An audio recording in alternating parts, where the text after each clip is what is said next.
नल और नील नाम के दो मौसेरे भाई थे।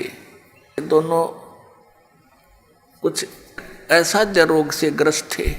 एक दिन परमेश्वर मुनिंद्र नाम में आए हुए वो परमात्मा सत्संग कर रहे थे। नल और नील भी वहां जाकर बैठ गए, सत्संग सुना।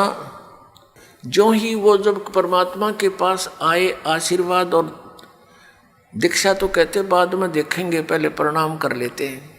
तो जो ही वो प्रणाम करने आए परमात्मा के पास, उन दोनों के सिर पे आशीर्वाद भरा हाथ रखा, दोनों स्वस्थ हो गए। एक दूसरे को देख रहे हैं कि हम ये क्या हो गया, जैसे शरीर से 100 मन वजन उठा दिया हो। दोनों चरणों में गिर गए, फूट फूट कर रोते रहे। कहने लगे महाराज मैं उपदेश दे दो, हम आपके दास है। दोनों को दीक्षा दे दी, भक्ति करो बेटा, ये मंत्र जाप करो। करते रहे। उस दिन से वो बहुत सत्संग में सेवा करने लगे। बूढ़े बुजुर्गों के कपड़े, रोगियों के, अपाहिजों के कपड़े ले जावें, लाओ जी मैं धो लाऊंगा। उनके कपड़े धोवें, बर्तन साफ करें, उनको आराम से बैठावें, नवावें। यानी इस तरह वो सेवा करने लगे, जो परमात्मा मुनिंद्र जी के आश्रम में जो आया करते थे। लेकिन वो फिर भी एक सीधे साधे थे, भोले से दिमाग के थे। वो क्या करते, सत्संग में जो चर्चा होती, ज्ञान सुनते भगवान के मुख से, तो कपड़े धोने जाते या बर्तन साफ करने जाते। दरिया के किनारे सत्संग होया करते थे, आश्रम होते थे ऋषियों के। तो वो क्या करते, दरिया के जल में किनारे पर कपड़ों को पानी में भिगो देते कि कुछ देर इनका मैल गल जावे, फिर धोएंगे। इसी प्रकार बर्तनों को, और बैठ के किनारे पर वृक्ष के नीचे सत्संग सुनी हुई बातों पर दोनों चर्चा करते थे। तो ऐसे जब वो बातें कर रहे होते हैं तो एक आधा कपड़ा उस झालों में बह जाता था, उनको पता नहीं लगता। जब वो जाकर धोकर सुखा देते उनके कपड़े, तो वो फिर उठाते अपने अपने कपड़े। कोई कहता जी मेरा तो धोती नहीं मिली, कोई कहता मेरा कुर्ता गुम हो गया। वो कहते भाई हम तो जितने ले गए थे उतने ले आए हैं, हमें तो मालूम नहीं। इसी प्रकार बर्तनों में भी कोई एक आध बर्तन, किसी की गिलास, किसी की थाली प्रतिदिन गुम हो जाती थी। और फिर उनसे प्रार्थना की, भाई देखो मुश्किल से तो हम एक गिलास लाए थे, इतनी दूर से कहाँ कैसे लाएंगे। भाई इससे अच्छा तो तुम ऐसा करो, हमारी सेवा मत करो, हम खुद कर लेंगे। हमें तो बहुत अभाव हो गया इन वस्तुओं का, अब कहाँ से लाएं जा करके। तो वो कहने लगे भाई आगे ध्यान रखेंगे, हम बहुत ध्यान रखेंगे। तो अन्य जो और सेवादार होते थे वो बताते थे कि ये भोले भाले व्यक्ति हैं, उन कपड़ों को बर्तनों को भिगो कर पानी में बैठ जाते, एक तरफ भगवान की चर्चा करते रहते हैं, इनको पता ही नहीं लगता वो पानी में बह जाते हैं। कहने का भाव ये शिकायत गुरु जी के पास पहुंच गई, मुनिंद्र जी के पास। अब उनको चिंता होगी कि महाराज जी के पास बात गई और अब ये हमारी सेवा छीन लेंगे।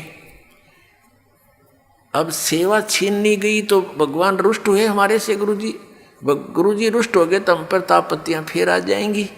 वो इस भय से करबद्ध होकर के वहाँ गए, गुरु जी ने बुलाए। परमात्मा ने कहा बेटा ये बहुत परेशान हो गए हैं, आपकी नीयत अच्छी है भगवान भक्ति सेवा करने की, लेकिन इनको प्रॉब्लम घनी हो जाती है, तुम सेवा रहने दो बेटा, कोई और सेवा कर लो। वो चरणों में गिर गए, बुरी तरह रोने लग गए, हे परमात्मा हमारी सेवा ना छीनो, हे भगवान आगे हम बहुत ध्यान रखेंगे। तो वो भक्त कहते जी इनने कई बार कह ली ये बात, तो ये फिर जाते भूल जाते, इनके बस की बात नहीं। अब परमात्मा ने देखा कि इनकी श्रद्धा टूट है, इनका दिल टूट जाएगा, ये वहाँ दुखी हो जाएंगे। तो परमात्मा कबीर मुनिंद्र जी ने, परमेश्वर जी ने आशीर्वाद दे दिया, बेटा आज से तुम्हारे हाथों से कोई वस्तु जल में डूबे नहीं की, वो वहीं जहाँ रखोगे वहीं रहेगी, इधर टस समस्या नहीं होगी, तुम नहीं छेड़ोगे इतने। अब इस वर्ग को पाकर वो बड़े खुशी हुए, जाकर देखा वो कपड़े धर दिए, भिगो दिए, जहाँ रखे थे वहीं रहे। थाली बेले काशी के होते थे वो रख दिए, काशी तो वैसे डूब जाती है, काशी भर के पानी तो बेला, और उस पर दरिया पर रख देते थे, जो का तो रहता था। फिर एक आध कहने लगा पत्थर तो उठा कर रख के देख लो।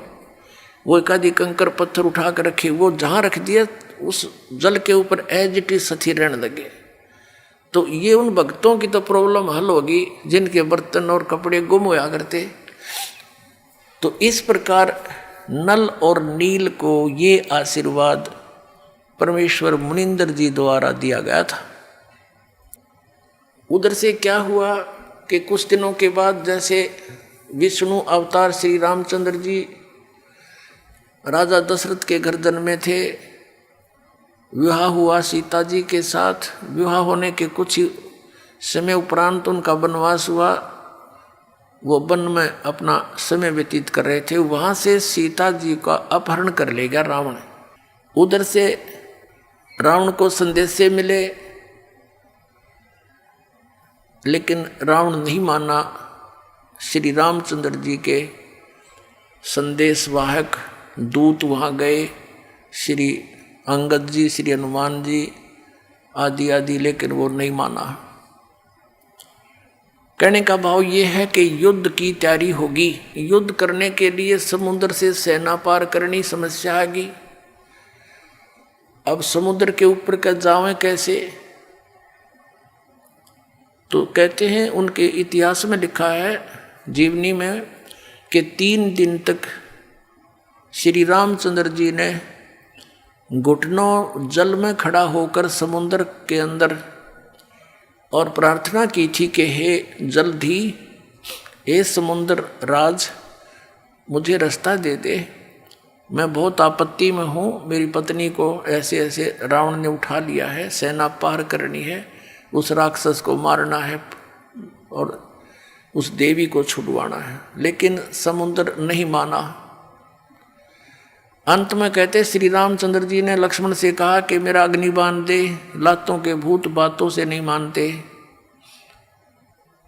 लक्ष्मण ने अग्निबाण दे दिया उठा के। रामचंद्र जी ने जो ही वो बाण साधा समुद्र को फूकने के लिए, उसमें लपटें निकलने लगी। उसी समय एक ब्राह्मण रूप बनाकर समुद्र प्रकट हो गया और कहा भगवान यदि आप मुझे जला भी दोगे, आप फिर भी नहीं जा सकते, खंडर हो जाएगा, इसमें जाओगे क्यों कर? ये तो कुआं हो जाएगा जेरा, और ना जाने कितने जीव मरेंगे, आप पाप के भागी हो जाओगे। ऐसा काम करो भगवान, मेरी मर्यादा भी बनी रहे और आपका काम भी हो जा, सर्प भी मर जा, लाठी भी ना टूटे। तो श्री रामचंद्र जी ने कहा वो बता क्या उपाय है फिर? कि आपकी सेना में नल और नील नाम के 2 सैनिक आपके भक्त हैं। क्योंकि उस समय आसपास के सारे ही भगत सारे इकट्ठे हो गए थे रामचंद्र जी के गेला। भाई इस आपत्ति आ गई और एक निकम्मा आदमी उसकी पत्नी ठा ले गया। उधर से शिवलोक से भी काफ़ी गण आए थे, भगवान शिव ने भेजे थे, तो वह बहुत इकट्ठे हो गए थे। तो नल और नील को बुलाया गया। नल और नील से कहा गया, श्री रामचंद्र जी ने कहा कि भाई एक पर आपकी परीक्षा दो तुम। समुद्र ने यह बताया कि इनके गुरु जी के द्वारा दिया हुआ आशीर्वाद है इनका, और उनके आशीर्वाद से मेरे ऊपर ये पत्थर कोई भी वस्तु रखते हैं वो डूबती नहीं, वहाँ से टस से मसनी होगी वहीं रहेगी, तो मेरे ऊपर वजन नहीं बनेगा इसका। अब भगवान श्री रामचंद्र जी ने कहा भी एक बार ट्राई दिखाओ तुम। देखो हम ऐसे मार खाते हैं, पहले तो नल और नील 100 शुक्र मनाया करते अपने मुनिंद्र भगवान के, और उस दिन वो आंडी पाक गए। अभिमान हो गया उनको कि यदि आज हम गुरु जी को याद करेंगे, जंतर मंत्र प्रणाम करते हैं जैसे याद करने के लिए, तो ये नो सोचेंगे उपस्थित जन ये कहीं और से शक्ति प्राप्त करते हैं, इनके अंदर कोई पावर नहीं। अब उन्होंने दोनों ने फटाफट उठाया एक एक पत्थर और रख दिया समुद्र पर, डूब गया। उनको भी अचंबा हुआ, उन्हें फिर दूसरा उठाया वो भी डूब गया, तीसरा रखा वो भी डूब गया।